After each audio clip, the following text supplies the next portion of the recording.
A pop art foi um movimento surgido na década de 50 na Inglaterra, tendo seu amadurecimento somente na década de 60 em Nova York.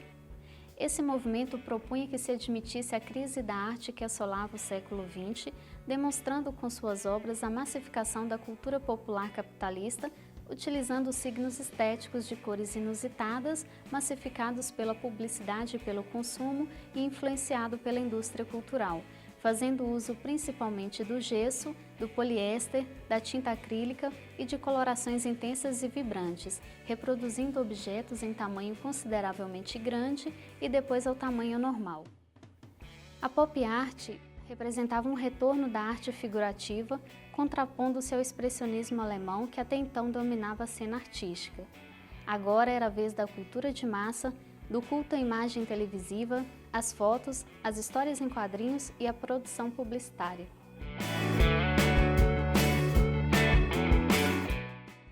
O Independent Group foi um grupo de artistas que surgiu em meados dos anos 50 na Inglaterra. Eles promoviam uma nova maneira de pensar a arte moderna, utilizando os meios de produção gráfica que surgiram na época, com o objetivo de levar a arte às grandes massas. Richard Hamilton é considerado o pai da pop art, por ter sido o autor da primeira obra que foi parte do movimento. Suas obras tinham teores vulgares e do dia a dia, e apesar de ser inglês, ele criticava a cultura americana. Ele usava de anúncios publicitários em seus trabalhos, que incluíam colagens, pinturas, desenhos e serigrafias. Robert Rauschenberg e Jasper Johns moravam juntos nos anos 50 em Nova York, possivelmente como um casal. Suas obras tinham vários aspectos em comum, como a inspiração surrealista, a utilização de tintas e cera, de técnica de serigrafia e também a combinação de aspectos do lixo e da cultura popular, que mais tarde foram chamados de pinturas combinadas. Pode-se perceber uma dissonância cognitiva nas pinturas de Jasper Johns, que são pensamentos opostos ao mesmo tempo, por ele ser um artista pop e fazer pinturas de expressionismo abstrato, mas ao mesmo tempo não fazê-las. É mais uma referência e não a mesma coisa. Andy Warhol é a figura mais conhecida e mais controvertida da pop art. Em suas obras, ele utilizava da técnica de serigrafia para criticar a produção em massa e o consumismo da sociedade americana. Warhol se inspirava pela publicidade e utilizava de tinta acrílica para demarcar cores fortes e brilhantes em suas obras. Roy Lichtenstein era extremamente inspirado pelos quadrinhos. Ele utilizava de cores fortes, marcações de contorno e técnicas como pontilhismo para simular as retículas das histórias em quadrinhos.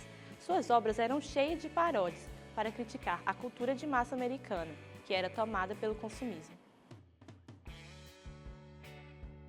Klaus Oldenburg fazia várias esculturas inspiradas pela história da arte, principalmente pelos movimentos expressionista e dadaísta.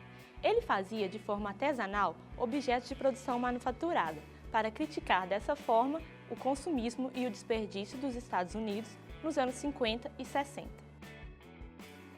Peter Blake é um inglês que utilizava de objetos mundanos em suas obras. Ele mesclava o presente com o passado, para sugerir que tudo envelhece. A pop art brasileira teve seu início na década de 60. Os artistas aqui não levavam totalmente em conta os aspectos norte-americanos, mas sim a forma e a técnica utilizada com os meios de reprodução em série. Para isso, costumavam imprimir sua personalidade e opinião crítica às obras, além de revelarem sua insatisfação com a censura dentro do regime militar. Os materiais usados por eles, na maioria das vezes, eram precários, por isso optavam por recicláveis e alternativos. Dentro do mesmo momento em que nascia a pop art no exterior, aqui no Brasil havia um movimento chamado de Nova Figuração, que indiretamente tratava sobre a pop art. Alguns artistas partidários até tentaram resgatar alguns conceitos da pop art americana, mas foram barrados pela ditadura militar e pela precariedade do sistema de artes encontrado no Brasil naquela época. Ainda assim, vários prosseguiram e se tornaram notáveis. Os temas densos eram tratados com humor, ironia e de certa forma também seduziam, pois chamavam a atenção ao olhar. Após a anistia dos anos 80, os artistas acabaram seguindo diferentes rumos criativos. Entre os principais participantes se destacam Cláudio Tosi, Rubens Gershman, Wesley Duke Lee e Marcelo Nietzsche.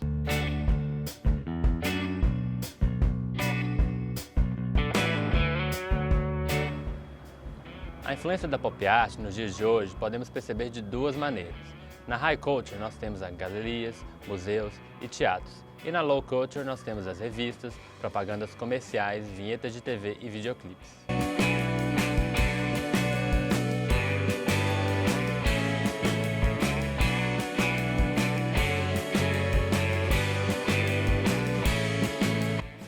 A pop art foi um movimento diretamente ligado ao universo da publicidade e do consumo. Os artistas desse movimento acabavam promovendo seu trabalho e, ao mesmo tempo, as marcas dos produtos que representavam suas obras.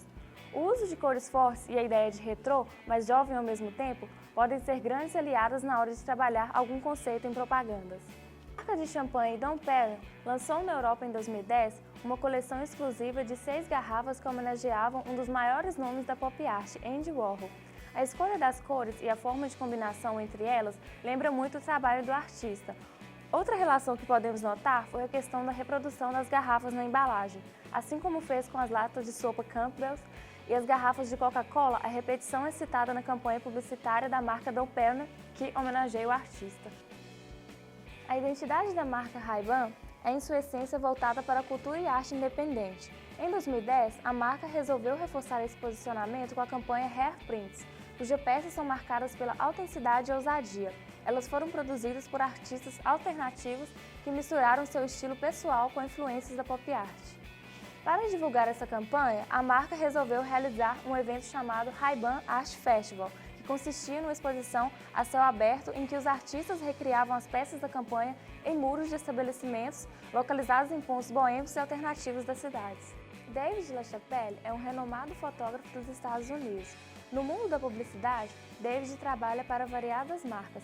Seu trabalho consegue trazer às peças publicitárias um ar de consumismo, ostentação, erotismo e sedução, o que nos faz conectados às propostas da pop art.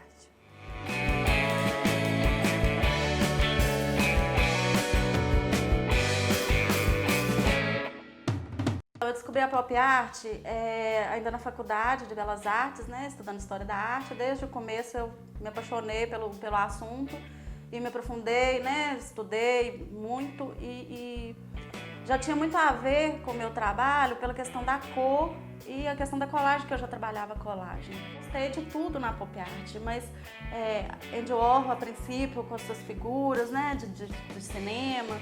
Um dos trabalhos que influenciou assim, uma série de trabalhos que eu fiz foi de Richard Hamilton, que foi o que será que torna os interiores das nossas casas de hoje tão diferentes, tão sedutoras.